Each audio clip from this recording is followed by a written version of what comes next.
ఈశాన్య భారతదేశంలో ఎక్కువ భాగం దట్టమైన అడవులతో కప్పబడి ఉంది. ఈ ప్రాంతంలో అనేక తెగల వారు నివసిస్తూ ఉండేవారు. కారు అనేటటువంటి తెగవారు కూడా ఈ ప్రాంతానికి సంబంధించిన వారు. ప్రస్తుతం వీరి ఆనవాళ్ళు అస్సాం రాష్ట్రంలో కనిపిస్తూ ఉంటాయి. మూఢనమ్మకాలతో జీవిస్తూ ఉంటారు వీరు. బయట వారిని ఎవరిని రాణించేవారు కారు. వీరు నరమాంస భక్షకులు. కానీ ఎంతటి కఠినాత్ములైనా క్రీస్తు ప్రేమకు దాసోహం కావాల్సిందే. వీరికి మరి ఎవరు క్రీస్తును పరిచయం చేశారు?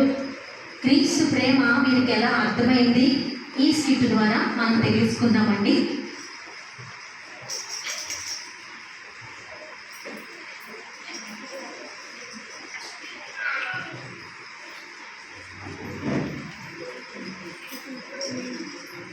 ఏంటిరా గుడంలో సంగతులు ఏంటి?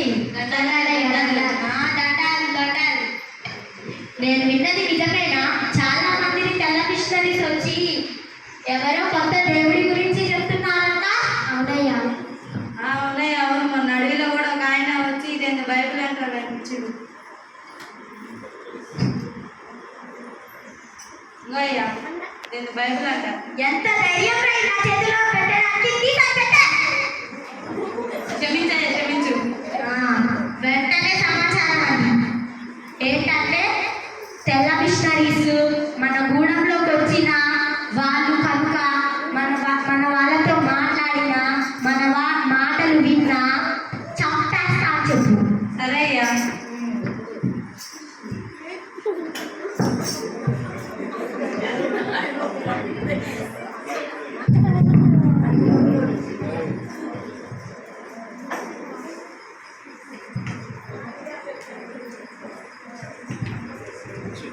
అరే తమ్ముడు పిండి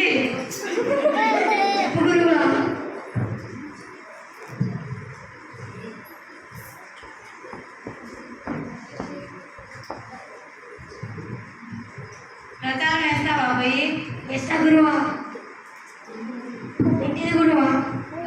మన గూడెంలో ఎవరో తెల్ల మిషనరీస్ వచ్చంట. ఎవరో దేవుడి గురించి చెప్తున్నారంట. అయితే వాళ్ళ మాటలు విన్నా కానీ వాళ్ళతో మాట్లాడినా వాళ్ళ దేవుడిని ఆరాధించినా కానీ వాళ్ళని చంపేస్తా అని చెప్పారంట. చెప్పు, ప్రచారం అయ్యాక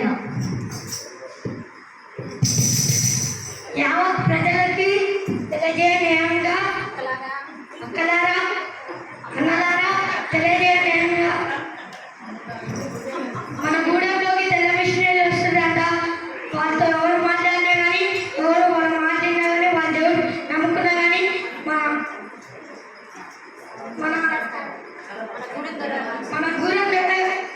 మన గూడెంలో చంపేస్తారని ఆజ్ఞించారు.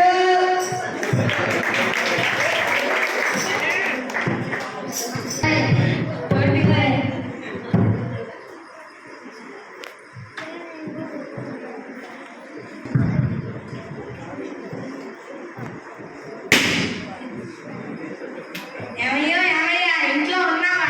యాడి పోతావు రోజు? ఇక్కడే ఉన్నా, వస్తున్నా. ఏంటి చెప్పు. ఆ ప్రచారం విన్నానా? విన్నాను. మన గూడెంలోకి ఎవరు మిషనరీస్ వచ్చినా వాళ్ళని చంపేస్తారంటగా. అవునయ్యా. అసలు మన గూడెం వాళ్ళు ఏంటి ఇట్లా చేస్తున్నారు? ఒకవేళ ఇష్టమైతే నమ్ముతాం, లేకపోతే వెళ్ళిపోమని చెప్తాం. అసలు ఏంటో ఇలా చేస్తున్నారు? అయినా ఆ సంగతి మనకెందుకు కానీ, నీకు చేనులో పని ఉంది కదా, వెళ్ళి చేసుకోరా. నేను ఇంట్లో పని చేసుకుంటా. వెళ్తానే. రైతునాడండి. ఓ, మీరు మిషనరీయా అమ్మ? అవును, నేను ఫిలిప్పైన్స్ దేశం నుండి వచ్చాను. త్వరగా వెళ్ళిపోండి, ఇక్కడి నుంచి త్వరగా వెళ్ళండి. చూడు, నాకు చావు అంటే భయం లేదు. నేను ఇక్కడ చనిపోయిన నా తండ్రి దగ్గర చనిపోయిన మరుక్షణమే నా తండ్రి యేసుక్రీస్తు ప్రభువు వద్ద కళ్ళు తెరుస్తాను. నన్ను నరకం నుంచి తప్పించిన ఆ యేసయ్య గురించి ఒక్క క్షణం నాకు బ్రతకడానికి అవకాశం ఇచ్చినా తప్పకుండా బ్రతకలేదు నేను. మీకు చావంటే భయం లేదా? ఏంటి మళ్ళీ బ్రతుకుతా అంటున్నారు? ఇంతకీ మీ పేరు? నా పేరు నోక్సి. చూడు నోక్సి, నీవు నాకు కొంత సమయం ఇచ్చినట్లయితే నేను నీ ప్రశ్నలన్నిటికీ సమాధానం ఇస్తాను. ఇక్కడ ఎవరైనా చూస్తే ప్రమాదం అయింది. పక్కనే మా ఇల్లు, వెళ్ళి మాట్లాడుతున్నాను. సరే పద నోక్సి.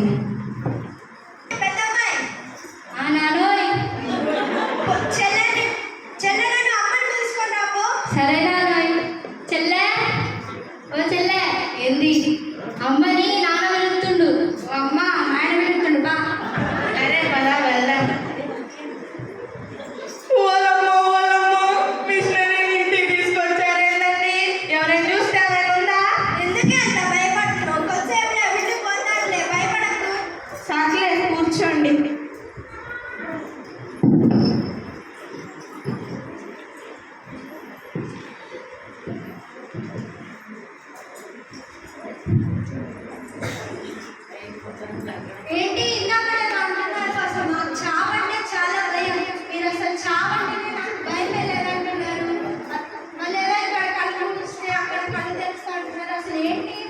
చూడు నోక్సి, అసలు ఇక్కడ మనం బ్రతుకుతున్నది బ్రతికే కాదు, మనం మరణించిన తర్వాత కూడా మనకంటూ ఒక జీవితం ఉంటుంది.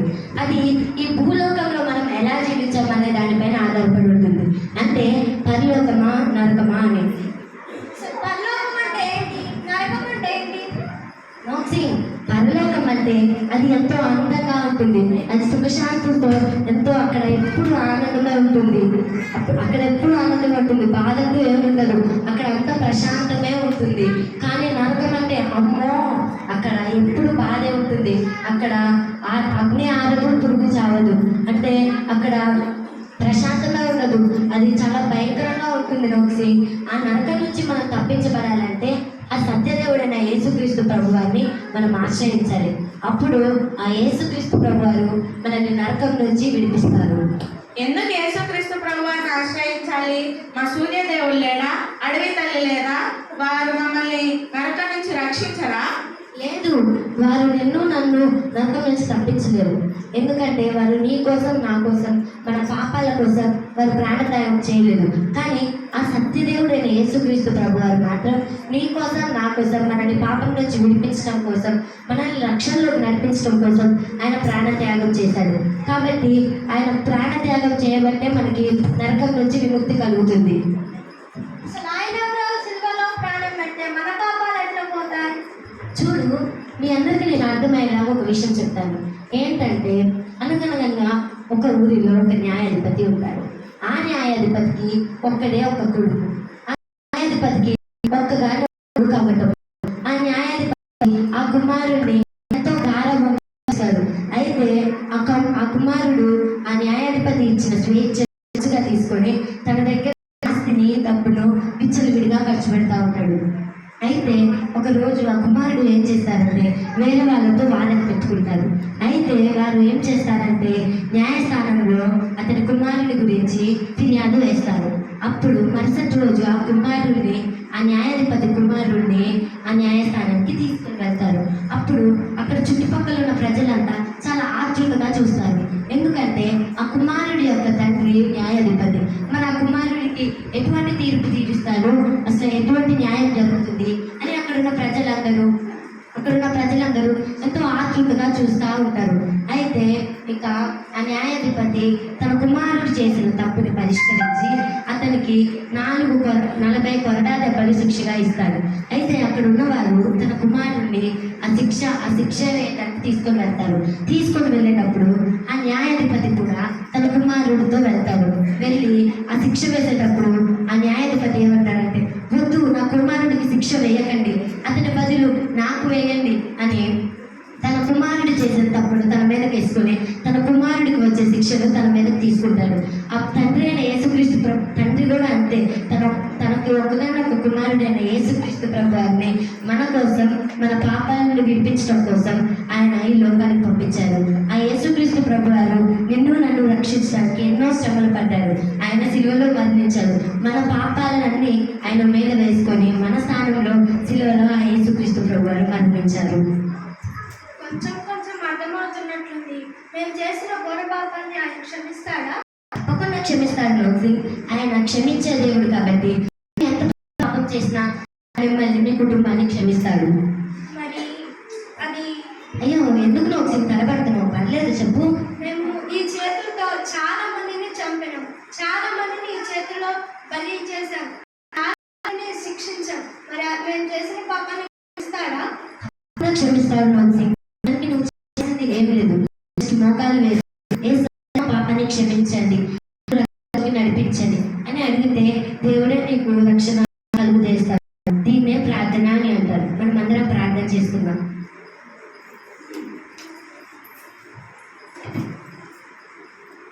మహాగణుడ, మహోన్నతుడైన దేవ, మీకే వందనాలు, స్తోత్రులు తెలియజేసుకుంటున్నాం ప్రభు. అయ్యా, మొదటిగా ఈ కుటుంబాన్ని బట్టి నేను ఆరాధిస్తా ఉన్నాను. అయ్యా ఈ కుటుంబానికి మీరు రక్షణ దయచేయండి, వీరి పాపాన్ని మీరు క్షమించండి, మీరే రక్షణ దయచేయండి. ఈ కుటుంబాన్ని కూడా మీరు రక్షించండి, ఈ తెల్లవారిని కూడా మీరు రక్షించండి, ఈ కుటుంబానికి రక్షణ దయచేయండి. యేసు నామములో ప్రార్థిస్తున్నాను తండ్రి. వెళ్ళొస్తాను అమ్మా, వెళ్ళొస్తాను వచ్చి జాగ్రత్తగా వెళ్ళండి. మా గూడెం వాళ్ళు చూస్తే మిమ్మల్ని చూస్తే చంపేస్తారు. తప్పకుండా వచ్చి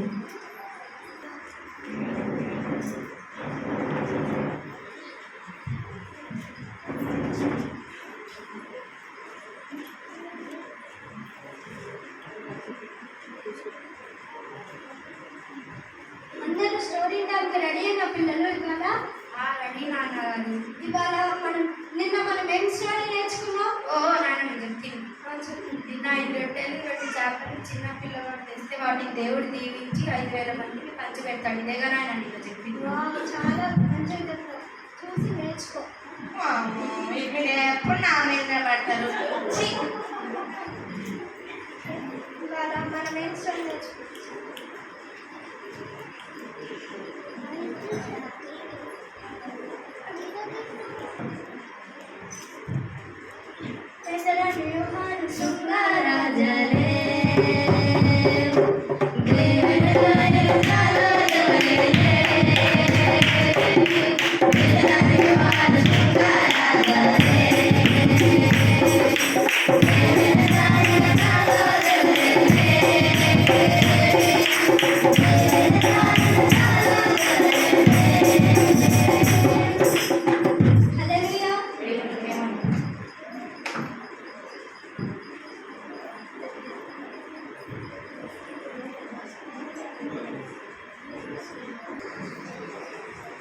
వామ్మో వామ్మో, నోక్సి చూడు ఎంత పిచ్చి పని చేస్తున్నాడో. ఇంత పిచ్చి పని చేస్తావు, ఇప్పుడే పోయి మా దగ్గర చెప్తావు.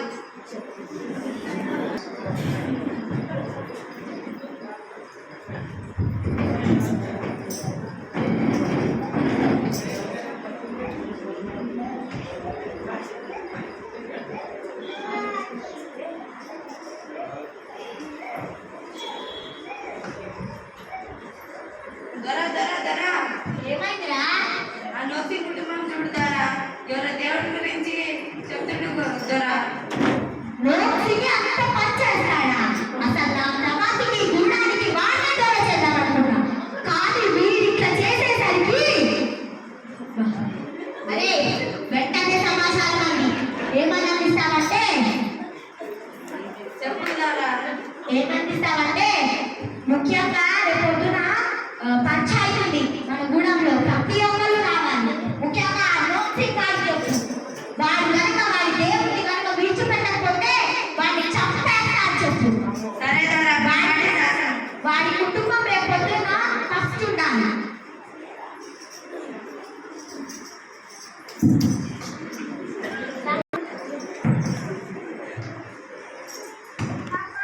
రే బిబి గురువా,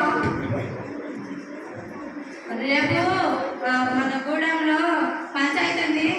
గూడెం వాళ్ళందరికీ చెప్పు, మళ్ళీ నోసి కుటుంబం ముఖ్యంగా రావాలని చెప్పు. గురువా, మన గూడెం వాళ్ళకి తెలియజేయండి. రేపు జరిగే పంచాయతీలో అందరూ రావాలని తెలియజేయండి.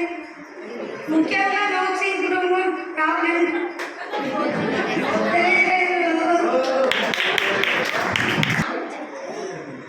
విన్నాం నాయన.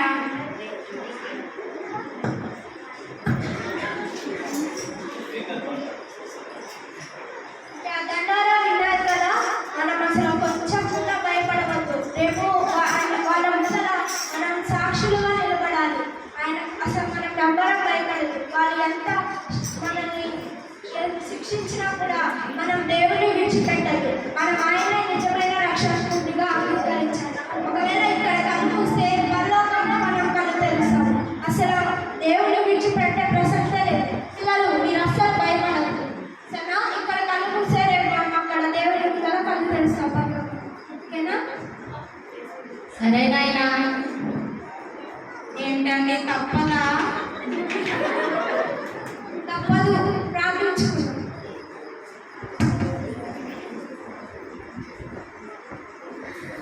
యేసయ్య అంటే మీకు ఇష్టమే కదా?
అరే ఇప్పుడు దాకా పాట పాడుకో కానీ ఇలా చంపేద్దాం నాకు తెలియదు అంత పిచ్చోళ్ళు అవునా? రేయ్ డ్రాప్సిన్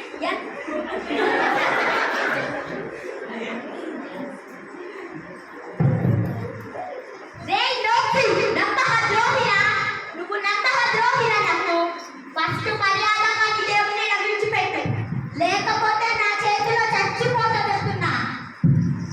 నేను నిజమైన రక్షకుడినే నమ్ముతాను. నా యేసుక్రీస్తు చెప్పండి నా పిల్లని. అయ్యో నా పిల్లలు నమ్మి కొట్టండి చెప్పు నమ్మి అయ్యో నా పిల్లలు అమ్మా, నొప్పి. ఆ నొప్పి.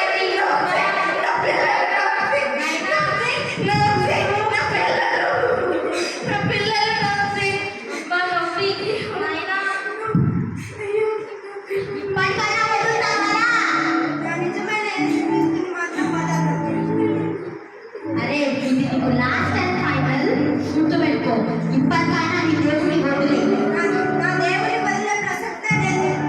అరే ఆ భార్య చంపేయండినా. అయ్యో నమ్మి నా పిల్లలు చెప్పండి చెప్పు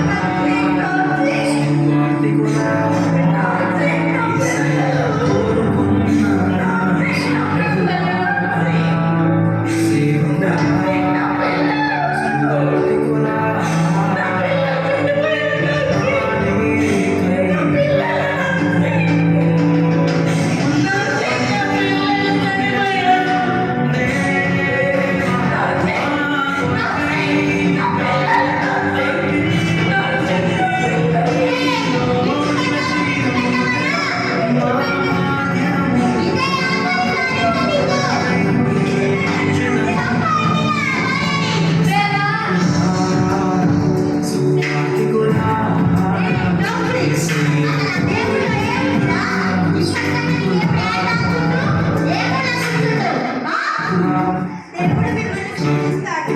మీకు అర్థం కావట్లేదు ఏం చెప్తాను. ఏంటి నా క్షమాపణ? రే నేను అసలు ఎవరో తెలుసా నీకు?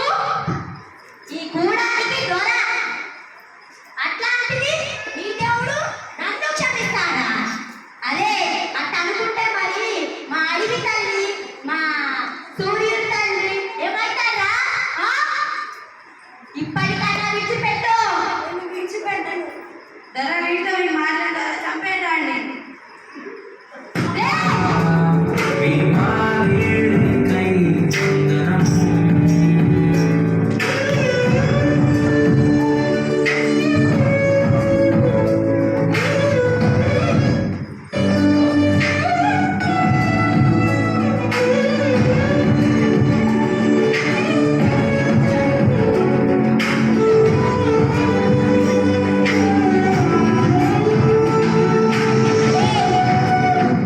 అసలు ఆ దేవుళ్ళో ఏముందిరా?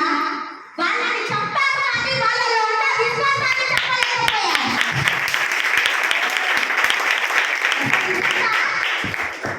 వాళ్ళు చనిపోయారు కానీ వాళ్ళలో ఉన్న విశ్వాసం కానీ మనం చంపలేకపోయాము కదా.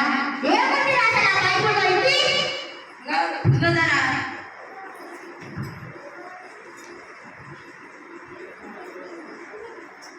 లూకాసు వార్త 19వ అధ్యాయం 10వ వచనం. నశించిన దానిని వెతికి రక్షించుటకు మనిషి కుమారుడు వచ్చాడు. అరే వాక్యం చదువుతుంటే నా మనసులో ఎలానో అరే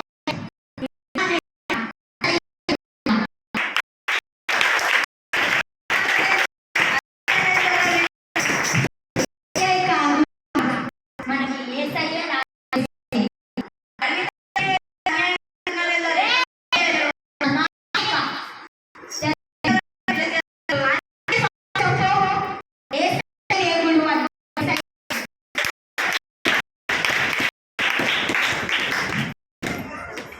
ఒక చిన్న మమ్మల్ని పిలిచిన దేవా, నా కొరకై ప్రాణం అర్పించితివి. నీలో ఎదిగి మా భాగ్యము, నీ కొరకై జీవించెదను. దేవుడా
సువార్తికులారా,